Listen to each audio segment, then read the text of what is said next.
What's going on, everybody? It's Gilly's OBT coming at you with a brand new video.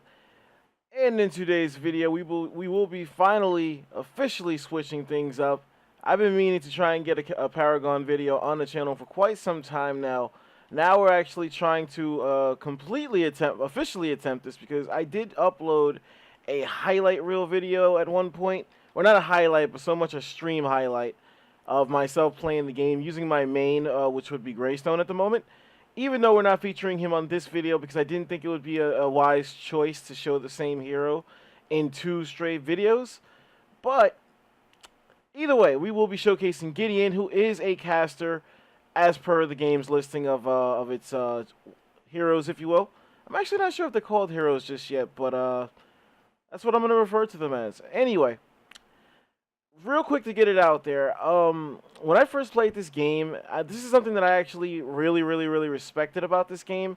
But initially, as for fun factor, I didn't really find it to be the right call, fun factor wise. But I found it to be the right call, as far as like difficulty wise. They essentially, when you create a new account on this game, and by the way, at the time of this recording, this game is still in early access, so it's not currently available for open testing, if you will, but it will be next month. So basically a few weeks from now, I believe it will be in open beta phase. So definitely, if you're interested in this game, that's something you definitely want to keep an eye out for, because this is a really good game, despite what I'm about to say about my initial first impressions. Now, oh, and I am playing this on the PC, by the way, in case that's not fairly obvious to anybody watching this video, because they do actually have this for PlayStation 4 as well. And even though I'm not sure how it works, from what I've read, the cross-platform element of this game actually really works really well. And we're doing a lot of damage to Kalari there. Either way, I did a misclick right there. Rip. They initially, when you create a new account, let me try and get into my point. When you create a brand new account, they force you to play against bots to get a feel for the game. Now, like I was saying, I do actually really respect that decision. I think it was a good call. This guy's AFK. I think it's a good call to actually make sure that newer players aren't necessarily getting in the way of players who have experience, or hurting their chances to win. Let me not say that's a bad way to put it. They're not exactly affecting their chance to win. So, did I think it was the right call? Absolutely. Is it fun? No. I am not going to sit here and tell a bold-faced lie and tell anybody that the playing against the bots was like the most fun I've ever had. It was anything but. I despised it. I was almost falling asleep playing against bots. My mistake was that when I did that, I essentially judged the game altogether. Rather than like kind of being smart about it and realizing that, yeah, I was just playing against bots. It's not indicative of like the fun factor of the game itself. I just kind of took it as a sign of what the game was about, and I actually put the game down for quite a while. Now, I'm not exactly sure what prompted me to give it a second chance, but I will gladly say right now that I am ecstatic that I did give it another chance, because I've been having a ton of fun with the game ever since I did pick it back up and start to play. Like, I got my accounts to level 3, by the way. Level 3 is where you need to get before you can start queuing up with other players. And I've been having a world of fun with this game ever since I've been able to play against other players. So definitely something. If you have interest, there's definitely upside to playing this game.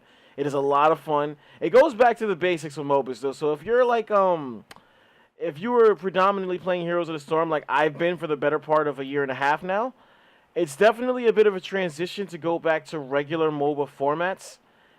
And go back to last-hitting minions, essentially, and things of that nature, where it's like the solo carry is very real. It's definitely a thing. Now, I'm well aware that I'm leveling up, and I haven't gone back once to use my power just yet. Well aware of that. So anybody watching this video, don't bash me completely. Did I not upgrade? Oh, yeah, I did. All right.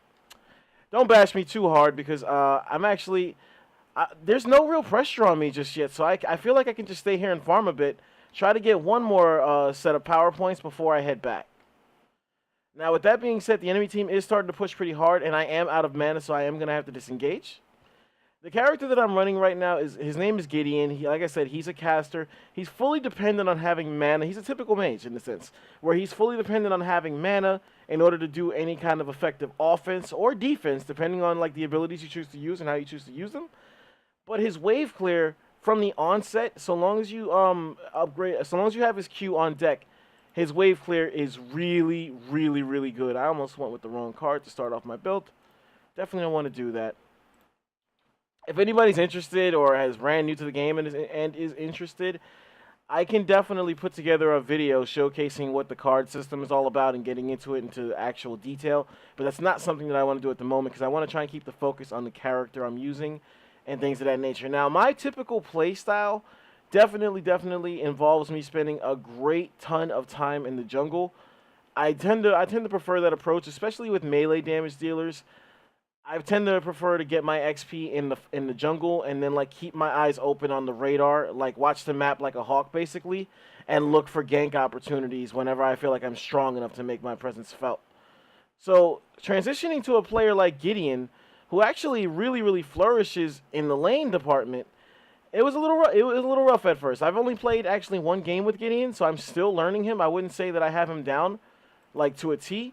But one thing I absolutely love about this character is that he can basically do all of his damage from a comfortable position. Like, he has so much range on him that you never really have to worry about necessarily getting in close with a target where they can really do serious damage to you. Now, I haven't even actually gone over his abilities. His Q abilities is this ability right here. I believe it's called the Cosmic Rift, where he basically opens up a hole in the sky and drops a bunch of, like, asteroids and stuff like that.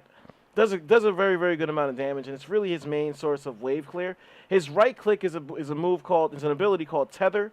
Basically, it casts a slow on the target you landed on, which is essentially meant to be paired with your Cosmic Rift. You want to slow the target down to ensure that you land that damage on the person you had the slow on. And you see, it's still very early game, but we're having no trouble whatsoever with wave clear. Now, I do need to be mindful of a potential gank opportunity coming up behind me. We are going to tether this target right here. We're going to slow her down, and look at how much damage we were able to land with that Cosmic Rift. Thankfully, my teammate was able to pick that up. It's one thing I did notice yesterday when I was playing Gideon. I wasn't really getting the finishing touch, if you will, on a lot of the kills I was involved in, but I was definitely involved in the lion's share of that. So I mean, it offsets very well. And again, you see, we just have no trouble whatsoever. And I could actually drop that on the tower and pretty much not even worry about getting shot at necessarily. And the cooldown on the ability is very good. That's the other upside to it. Now, one thing I want to point out really quick is that the number you see underneath the bar on the tower is how many friendly minions it is currently targeting. So when that number turns to 0, you want to get the fuck out of Dodge, basically. That is what that means. Very nice, thoughtful addition to the game by the development team, obviously, so that you don't have to keep your eye on how many minions there are manually. So we're just going to keep clearing these waves, keep getting XP. Again, it's a typical MOBA, so last hitting is all the rage on this side of the fence. I am going to use another mana potion. I could try to get some more damage on that target there, but I don't think it's necessarily the biggest thing in the world right now. And I do need to watch my mana because I'm burning through it at a high rate right now. We are going to tether her, and then we're going to go ahead and do that. We're going to burst her down and force her to back disengage. I should be just fine. I do have a health potion on me right now, so I'm not worried about that at all. His ultimate, I forget what the ultimate is called. I believe it might be called Black Hole, but basically he channels an AoE damage dealing ability in one area, and essentially any heroes that are caught inside of that area get sucked into it and take a very respectable amount of damage. Now, the thing about this ability was that before, it used to be a lockdown ability from what I saw, from what I've read. It used to be a really hardcore lockdown ability. Now, there are ways to escape it. Now, in some cases, it actually backfires on Gideon. So it's definitely something that I want to be careful about using in 1v1 situations, because once you queue it up, you're committed to it. You can't move around. You're in that one spot, and essentially you have to hope that the damage is viable. You have to hope that the the crowd control element is viable as well. We're going to fully finish that card and make our way back out. Every time you recall back to base, by the way, your items get recharged. The charges on your items get recharged. You might look the lower left-hand side of the screen. My 1 and my 2 key are tied to my health and my mana potion, and the 2 white spots right next to it indicate how many charges I have. So every time you go back to base, you recharge those charges every single time, like for free. Like you don't have to keep buying them or anything like that. So you're free to use them up as much as you want. Unlike League of Legends, I believe back when I was playing League of Legends, you had to actually keep buying the potions over and over and over again. I'm not sure if that's still the way it works now, but it's definitely a nice little thing not to have to worry about it. Now I am going to engage on this, and we are going to use our black hole right now to try and do a decent amount of damage to this target. By the time this finishes, my Q ability should be off of a cooldown, and we actually zoned her back into the tower. So I'm not so sure how much experience that player has that she thought that moving backwards was the right idea. But that's what I'm talking about. Right there, I was able to do that from safety because I was so close to my tower. I don't have to worry about anything. And I didn't actually go over Gideon's 1 escape ability. I went over his damage abilities. I went over his crowd control abilities, but I did not go over his 1 escape ability, which is a portal ability that he has tied to his E, where he basically just throws a magic ball, I guess if you will, further ahead up in his line of sight, and he can teleport to that spot. Now, the thing that's interesting about this ability is that your teammates can actually go into the portal as well. So it almost functions like a lot like Medivh's portal in Heroes of the Storm. Granted, Gideon was in Paragon way before Medivh was in Heroes of the Storm, so I'm not trying to accuse anybody of copying ideas or anything like that. And at this point, all these games are covering such similar ground that it's almost impossible for them not to kind of steal ideas from each other. I mean, if you want proof, anybody here that might be watching this video that plays both Overwatch and Paragon, you might notice that we're gonna get to showcase our escape ability here. And no, we actually won't because it was canceled out. That was actually a good play right there by Steel. I'm going to get into my point in a minute. And I don't have it off a cooldown, and I will be taken out right there. That was unfortunate. When I tried to use it, it got interrupted by Steel, so I had no way to get out of it. That was a good gank by Steel right there. Getting back to my point, anybody that plays both Paragon and Overwatch, you will notice a really, really hardcore similarity between Rampage's ultimate and from Paragon and Winston's ultimate in Overwatch. They pretty much do the same exact thing. Both characters grow twice in size. They get their health fully back, and their damage abilities are basically like slightly enhanced. So at this point in like gaming, it's kind of hard to come up with something truly original. At some point, you're going to be doing something that another game is doing, whether you did it on purpose or not. So again, that's not me harping on this game saying they're copying Heroes or Heroes is copying this. It's just so many of these games are covering similar ground that it's impossible not to have similar characters. Moving on. So now after that last engagement, we're well aware that the Steel is willing to change lanes to address situations going on elsewhere and to help his team, which is a good play on his part. We do have a Grux currently in the jungle to the right, so I'm not necessarily worried about a gank here, because Grux is actually the ganker, and you see he's engaging right now. One thing about this game, the way movement works is that if you don't have... There goes Steel again. This time we're actually ready for him. If you don't have an active attack going on, you gain a speed boost for a set amount of time. We are going to use our heroic right here, or our ultimate rather. We're going to pull Steel right back in. You see he was able to jump out no problem, so that's definitely something they changed. Because originally when this ability was conceived, there was no way to get out of it. Now we are going to finish off that gadget. Kallari is going to be directly close to us right now, I believe. I think she's going to be making a move for us.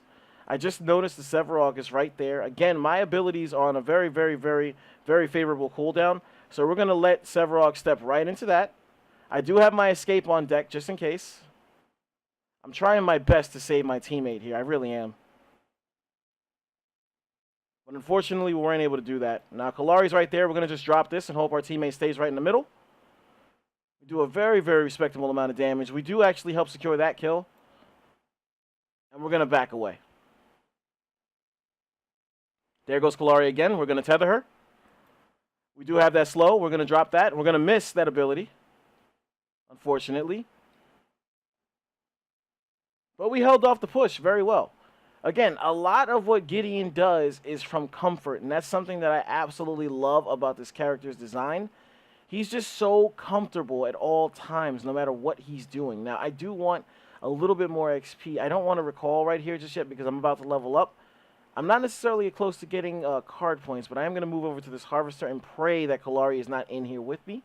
Because this is a very, very, very dangerous play I'm making right now, considering that we just saw Kallari in the vicinity.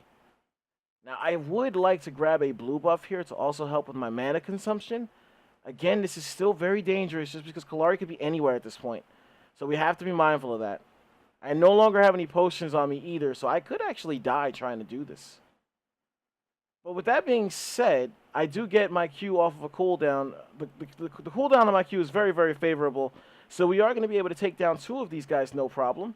And just pray that we have enough damage on us to actually take down this last guy. Now, we do have help here. I'm actually still very, very concerned about a gank attempt coming.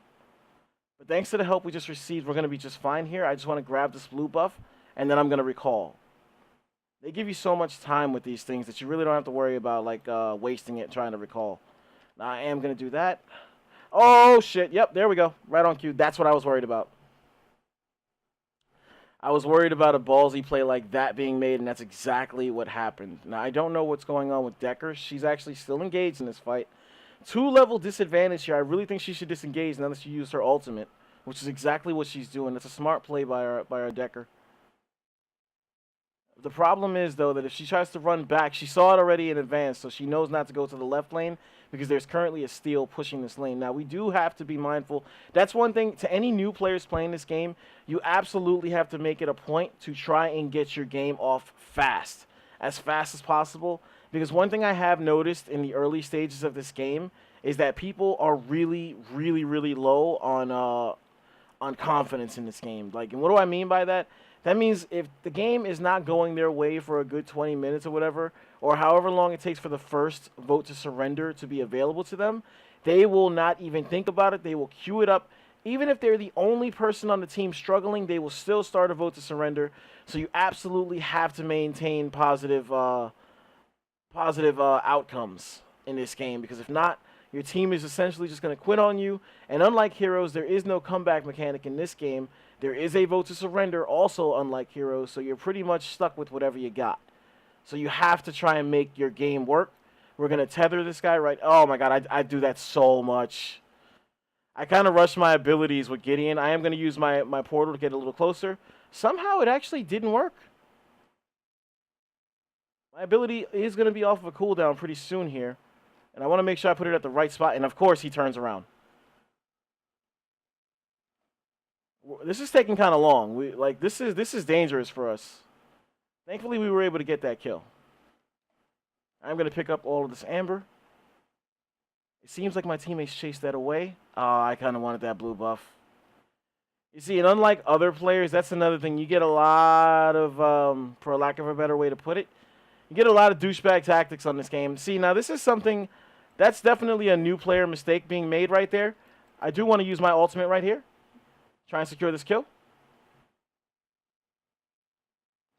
And we do just that. You get a lot of douchebag plays being made from time to time where essentially a guy will see you going for a camp. And remember what I've said several times now in this video. Last hitting is everything in these kind of games. It's back to conventional MOBA standards. So guys will see you trying to put in work on a camp. They'll deliberately watch and wait for the opportunity to sneak in a last hit and take all of your XP. And I'm not going to lie, it's something that does get me tilted whenever I see it. But honestly, there's nothing you can do about it. If people want to be like dickheads about it, they're just going to do that. And there's really nothing you can do to stop it, which is unfortunate, but it is what it is. So that's something that I want to put out there for anybody that's looking to play this game, that's new to MOBAs in general or anything like that. It's a big deal, and it is something you're going to run across, so be prepared for that. At this point in the game, my abilities are strong enough that I can take down these level 1 camps no problem, so I don't have any issue with going for these. And in return, we actually have quite a bit of card power to spend the next time we choose to recall. Now, I am going to try and make my way over to the lane to actually make my presence felt, because there's no point to having all of this damage and all of these upgrades, all these abilities, if you're not planning to use them. Now, I am going to make him play here. Oh, I would have loved to try and go after the kill there. Fortunately, the opportunity wasn't there. However, the gadget seems to forget that I have range. Oh, that was another thing that used to drive me crazy about this game. The minions are insanely good in this game at body blocking. In a way, I feel like they're a little better than they should be at body blocking, but that's just me. I do really, really, really want to try and sneak a kill in on that gadget in the back, and I'm pretty sure she's aware of it. Definitely lucked out right there that we pulled away from Sevarog. This could be bad. Let's just go ahead and do that. Try and get out of dodge. We do want to disengage here. We want no part of this fight because we're not equipped to take it. That was the escape ability. That's the first time we used it successfully. So there's no harm in recalling right here. Going back, playing safe. We don't want to feed. Feeding is really, really big in games like this. So again, last hitting is all the rage. You see one of our teammates is going to successfully get that kill on Gadget in the background, which is actually a very good play on his part. But it can easily become a bad play if he has to die to get a play like that. So again, you definitely want to be at a point where you can make a play for your team, but you don't want to make the play if it's going to cost you your life, because you're essentially just giving that XP right back. And if you're giving the XP right back, there's no point to doing it in the first place. Now, they do have a hardcore push going in the mid lane right now, which I'm not too concerned about, to be brutally honest. It looks like our... Okay, I thought that was a Murdoch for a second. I'm glad it's not. Now, Twin Blast is actually opening up on these targets, which is not necessarily a bad play. It seems like he's equipped to do it. I'm going to leave this right here so that our wave push can keep going a little faster. At this point in my build, I'm actually going to start working towards my damage, which I don't think I've fully concentrated on once to this point. I've been working on my mana, my total mana amount, amongst other things, my health and my cooldown reductions, things of that nature. A little bit of damage here and there, but not much. But now that's going to change. Now we're going to actually start speccing into our damage quite a bit, so we're going to be hitting these guys a lot harder. And that's going to be a big change for them. I'm going to just go ahead and drop that and take that down. I'm going to pull up a potion here to offset that damage I just took. You see we were able to take that down. I am going to tether Steel. Don't actually have an ability. And we are going to use our ult, though, to put the damage on him. But I could die right here because, again, I am fully committed to this ability.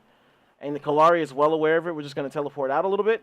Kallari is right there. I need to get out of here. I need to go. She could just easily try and take me out right there. I don't see her at the moment. But that's because she's a stealth character. I don't want to completely bail on my teammates. There she goes. We are going to tether her at the moment. Oh, we did miss, I believe. We're going to leave that right there. Steel's going to take all of that damage, or most of it at least. I don't want to leave Decker because we could still make a play. That's why I chose not to disengage. Of course, I could end up paying for it with my life here. And I definitely will. So we tried to save Decker, and in return, we actually died. Not the greatest play. But it is what it is. Again, I'm not... See, this is what I'm talking about right here. Game is not going that well for one person in specific.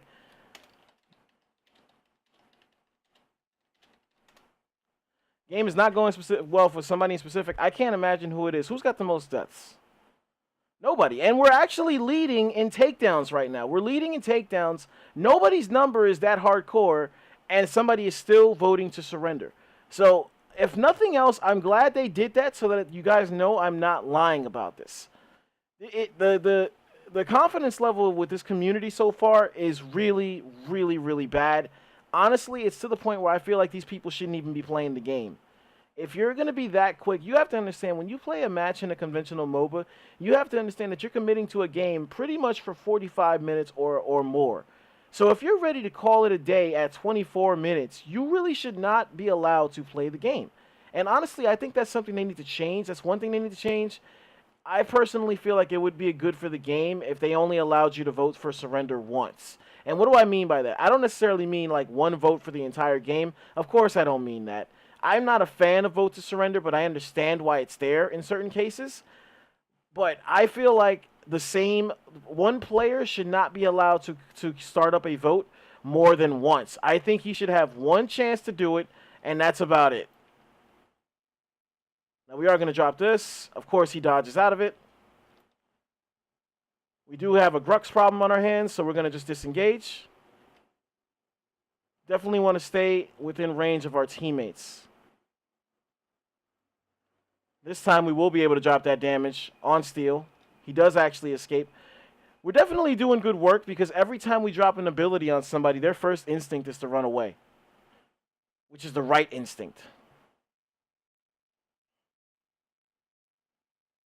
And again, Gideon has so much range. Like you saw it at the beginning of the game, it has not gone anywhere. Look how far away I am when I cast that ability. It just zones them backwards, and we can keep pushing forward. Now, I do agree with this retreat call. I do think that we've overstayed our welcome here. Of course, Twin Blast couldn't disagree more. So he's going to stay there and take shots because that's what Twin Blast does. And I really feel like a gank is about to go down. So I'm going to stay in between my two teammates and hope that I'm not the target. It seems like we're finally ready to run away. So I'm going to head over to the right to try and make an attempt at getting a blue buff. Because I absolutely think that's the right play. Now, we do have a full Harvester here, so I do actually want to go for this first. Harvesters are good because they don't just give you XP, they give your entire team XP. So when you see a full tank on a Harvester, you definitely want to take time to grab it because essentially you're making your entire team stronger every single time you do that. So definitely keep an eye on those. Now, this is going to be a level 1 camp, so this is going to be no problem for me to take down at all, as is evident. We're going to have a cooldown on our Q ability. After we grab this, I may grab one more camp and then recall to actually spend some power. Because again, the card I'm working on at the moment is just working on my damage output. So we definitely want more damage. Teammates are flying down left and right. Hopefully it's not because of bad decision making. Hopefully it's just plays being made by the other team. Our Grux is really overextended. I hear the Kalari with her ability right now. Oh god, she's coming. So we're going to do that. And we're just going to try and run as much as possible. We want no part of Kalari in the jungle. All right. So, we got the blue buff. And that's what we're going to have to be happy with just that. No harm, no foul. At the moment, we've taken part in 9 kills, 9 of the 17, which is not the greatest number. But again, a lot of what I've been doing has been like, I've kind of struck a middle ground between trying to get XP for myself and actually having lane presence. So sometimes that just comes with the territory. We are going to try and stay a factor, though, in a lot of these team fights. I am actually 2 levels behind 3 of my teammates on leveling. Definitely because they've been doing a good job with the kill participation. Now, I am going to tether this gadget and leave that right there for her to step into. You just see how much damage we're able to put on her. Steel is actually in a position to be taken out. I don't want to use my ult because I have a Twin Blast right there. So we are going to let Steel just jump right into that. We're going to zone him to the left. Grux is going to be there to finish that kill. Well coordinated, well coordinated. So I do have most of my abilities fully maxed out at this point. Seeing as I'm at 12, I only have 3 more upgrades left to go. I do have 6 power at the moment too, so I can actually have a meaningful upgrade. However, I'm going to stay close by to one of my teammates. I do want to make a play on the Sevarog pushing the middle lane because he seems to be alone at the moment. And I think that's an opportunity to put some damage on him and get him to kind of change up his strat and what he's trying to do. Now, with that being said, the minion wave he was accompanying made it all the way to the turret, and he wasn't there. So he probably smartened up and turned around, which is absolutely the right play because he was alone at that moment, and there's really not much he could have done.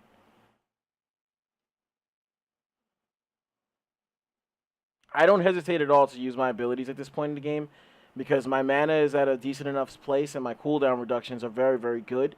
So I'm not going to hesitate to spam off abilities on meaningless things, if you will. Now, with that being said, I'm going to play this a little safe. We're going to get involved. Kalari's right where we can see her, so that's very good. She's very aware of it, too, because she's trying to disengage. We're not going to... Well, if Twin Blast can slow her down, I'll go in on this. But it doesn't look like... It doesn't look... Oh, he was. He was able to do it. I don't think this is the right play, but we're going to commit. We weren't able to land any damage on her, so rip. Time to leave. Wow, they went for the prime. Interesting. And they're all still right there. They're so weakened because, like, that definitely was not the best time for them to try that. I did miss my tether, so I'm going to have to earn this one when I land it. I do have 9 card power points, so I would have preferred not to be fighting at this point. I do get knocked backwards by Sevarog. I did actually have a fail attempt right there. My teammates are right here to actually help us ice down these kills. I'm going to make sure we get these.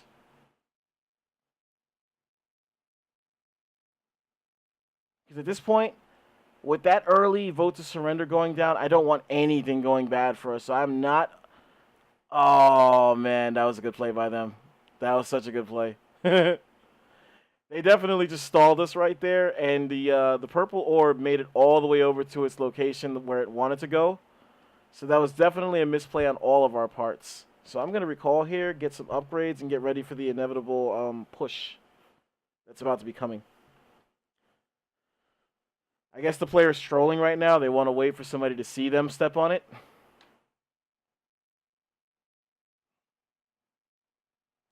Kind of funny. All right, let's add this.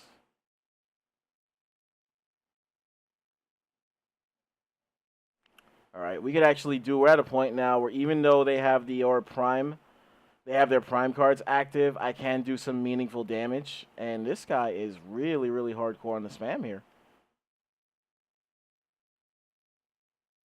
I am going to be able to help him, so I really hope he doesn't start panicking now that he actually has help. Again, I rushed that one, but I do have my ultimate, so we are going to use this, and we're going to do this. And unfortunately, she was able... That's the downside of this ult. That's what I was talking about. It's so easy to get away from that it almost has very, very little value. And this guy is just going to carve right through me, no problem. But thankfully, our Chimera was in a position to make a play right there. He needs to engage. There you go.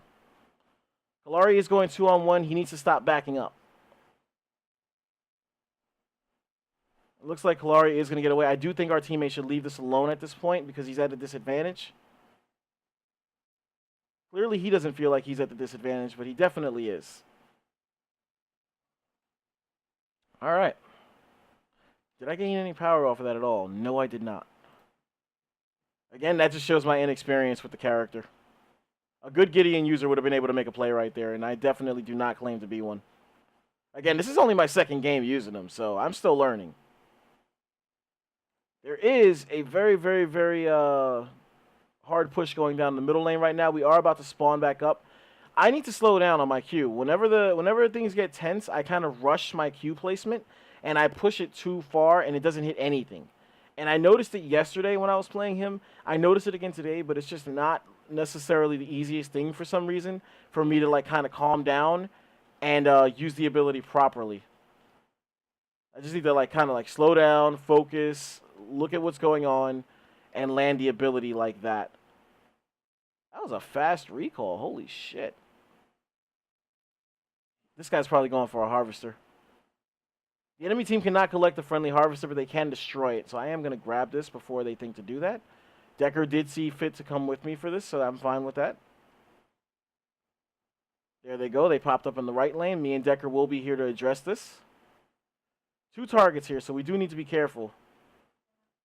But Twin Blast is on the way over, so that is an upside. We're going to drop that right there before Grux looks to push us in. There he goes. Steel is currently behind us. I am going to pop a health potion. We're going to drop that right there. The enemy team no longer has the power of the orb with them. I am going to use my ult here because I'm going to die anyway. So I'm just going to put as much damage as I can before I die so that my teammates can have an easier time securing the kill. I'm going to warp right past Steel, and we're going to drop that on him. So my teammates should be able to secure that kill. They definitely do. And that time we did a better job of the fighting aspect. A way better job.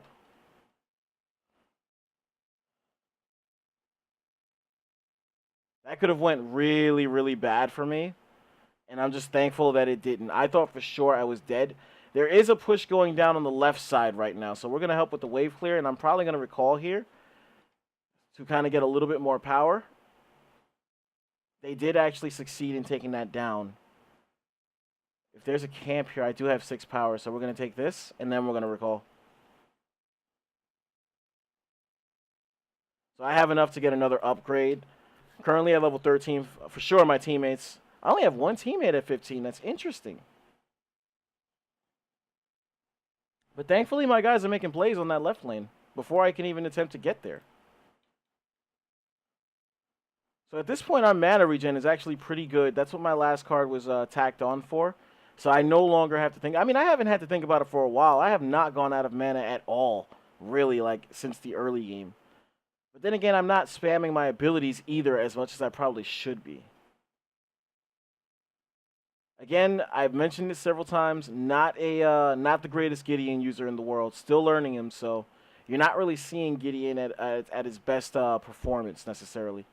Now that actually was Kalari there. We're kind of hoping for her to jump into this bush, but she didn't. She smartened up and she didn't go for it. I'm gonna stay here with our teammate just to make sure she's able to recall. But now I do have to disengage because our other buddy over here is getting into it. We're gonna tether Kalari, and we're gonna just leave that right there. I am gonna use my ult here as well. So we are gonna get a massive amount of damage on Steel. And that should be enough to take him down. Good play by Chimera. So we're starting to get a little more comfortable with our abilities as we go on. I am going to do this. Unfortunately, I did not get the XP right there. Again, people going for last hits. In this case, I'm not sure why he's so adamant about getting a last hit, unless his build is not complete because he is already a level 15. Good play right there by our teammate, by our Chimera. And I do think I only have one more upgrade left to go as far as my abilities. With that being said, we're going to help with this wave clear. Because we should be able to get another tower out of this at the very least. There we go. I got more power. Our lane push is going really slow here. I did miss the tether. Thankfully, my teammate just decided not to recall. I'm going to leave that right there. I'm taking massive amounts of damage right now. Thankfully, it was enough to kill me. Ow, that hurt. Jesus. So I'm not getting any last hits on any of these, but that's okay. I have 16 assists at the moment. Oh, man. They just keep showing up. I got to get out of here. Oh, I'm going to die. I'm dead as fuck. I'm super dead. All kinds of dead. All right, the Nikes have been put on. Thankfully. Oh, I had help. Good. Good, good, good. That was looking grim. Let's pick up all that amber on the way out. Oh, God, Kalari. And I'm dead as fuck. Oh, that's unfortunate. I didn't want to stop because I think she would have still caught me if I would have stopped. And that's awareness right there. That's all that is. That's awareness on the other player's part. They saw that I was low health, so they decided to actually take a chance and go after me, and it worked. Nothing bad I can say about that. Just unfortunate timing for me at the moment.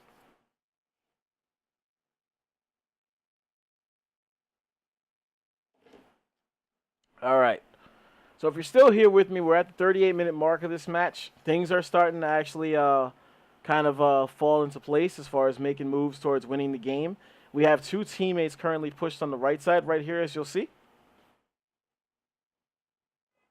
All they really need to do is grab an inhibitor. If they can get an inhibitor out of this, that would be great. The problem is 2 of us are on the respawn timers at the moment, and they have all 5 alive. So this could turn into a very, very bad situation very fast.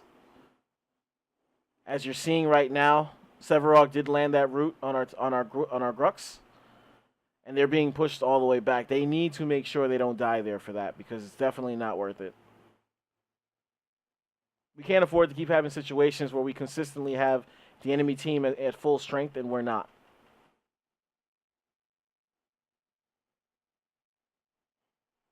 And I do want to try and grab. They did take out a harvester. That's good. Although at this point you can make the argument that the enemy team is probably already at full power or close to. So It's not really going to be the biggest thing in the world. I am going to try and grab this blue buff. Just for cooldown reduction more than anything. You can never have too much cooldown reduction. And it's worth noting that these still give you XP. So they're still worth it on that front too. This will finish it off. I'm going to pop a potion. All right, 2 kills. Good job. Now, I'm not going to be able to make it to this fight on time for sure. It'll be over with by the time I get there, but it doesn't mean I shouldn't try. If I see that our guy is about to die, get killed off for sure, I'm going to back away. I'm trying to see the route he's trying to run. He's going to run right to me. Or he's not. He didn't see me there. Fuck. We are going to land that tether. We're going to put that ability right on him. And we're going to use our ult. This will give our guy all the opening he needs to put the damage on him. Fortunately, he wasn't able to actually do much damage right there, which is a shock. And Steel is actually going to pull this fight directly over to his teammate. He did interrupt my attempt, which is fine by me, because then that means I get to land a better attempt. And we do secure the kill. We saved our teammate in the process. Gonna pop another potion and stay with our Chimera. Now, our cooldowns are so low at this point that even though I just popped an ult, it's already going to be back in 10 seconds. So our build is definitely working out very well. And again, if anybody still watching is interested, I will be more than happy to explain how the builds work in this game and my general advice of things to look out for. Because that aspect I do think I have figured out very well. There we go. Our push power is so good right now. We could get an inhibitor out of this for sure. As a team of 3, we can get this no problem. And I have my ult off cooldown. Just look at how fast we destroyed that. Almost wouldn't mind going for a bit of a core push here. But I do see Kalari waiting in the wings back there just watching us.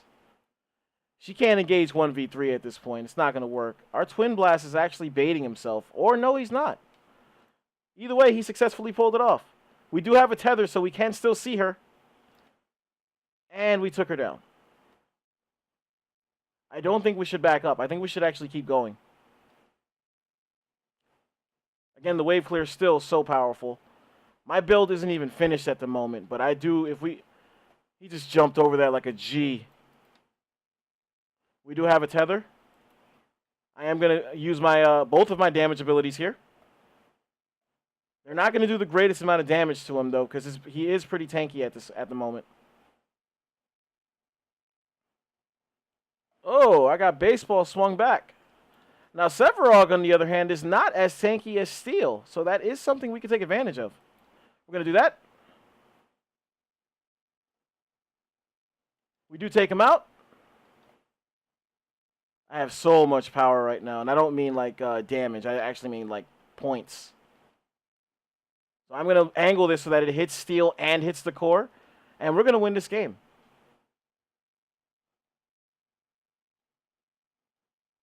Good win for us. I'm going to drop that and ice it down. And that's how the war was won. Hopefully you enjoyed that video. This is something a little different that I've been wanting to do for a while now, because I've actually been playing this game every single day. I've been streaming it here lately, at least 3 hours a day. And it's genuinely something I'm having a lot of fun with. Again, I just tried Gideon for the first time last night. Absolutely loved his playstyle, and I just thought it would be a good character to showcase for a first video on my channel personally. You see, we died more than we probably wanted to for sure, but again, I don't have that much experience with Gideon, so I'm not shocked that my death count was that high. But we did only get 4 kills, but we had 20 assists, so that's definitely what we want out of that. Definitely a good output. That means we were involved in a decent amount of kills. Were we involved in all, like, the lion's share? No, definitely not, but there were reasons for it. And again, I think me personally, I would attribute some of that to inexperience with the character. We're going to let all this go by. You see, you get a lot of shit when you finish these games, or when you win these games. You get a lot of shit. And again, like, just to kind of point out how much I've been playing here lately, my account is currently at a level 20. Not sure if they put a limit on it yet at this point in the game, Would be interesting if they did, but yeah, I've been playing quite a bit. Going to showcase the scoreboard one last time. And like I said, the builds in this game work a little differently. The card decks, some of the ideas behind them are similar, but there's a little more to these decks, essentially. Like, in a game like Heroes, you would pick an ability. Like, if you look at one of these slots, you would pick, I'm going to leave it right here, on Pendulum of Lords. You would pick an ability, let's say it had the same name, it would have exactly what it does listed underneath it, but then that's all you have in Heroes of the Storm. Where in Paragon, you have those same first two fun facts about the ability you're picking, or the card in this case, as they're called here, but you also can pick the upgrades that go with that ability. So that's where you see the lesser health, the mana, and the advanced chrono coming into play. Those are all upgrades that I picked manually. When you first start this game, you can use decks that they've built for you that are very, very good. But after you level up your account to a certain point, they open the doors and they allow you to create your own builds, which is absolutely awesome. It's a little intimidating at first, but once you try it, there is no going back because you have so many options. You can literally create the exact type of character playstyle that you want for the character that you absolutely love using, and I think that's awesome. There's none of this, oh, I wish this guy had more of this, I wish this guy had more of that. If you want them to have more of something, go into your card deck and give them more of that. It's that simple, and it's something that's very, very unique, in my opinion, to Paragon. Hopefully you enjoyed this video. As always, I appreciate all the support. This is Achilles LPT, showcasing for the first time a Paragon gameplay, showcasing a hero that I just started using in Gideon. Hopefully you enjoyed it. If you did, definitely leave a comment. I will definitely be keeping an eye out for it, and this is something that I would like to keep doing. Granted, these videos are going to be longer, but again, that's just the name of the beast with when it comes to conventional MOBAs. But I digress. As always, this is Achilles LBT. That's Achilles with the Z. Remember it.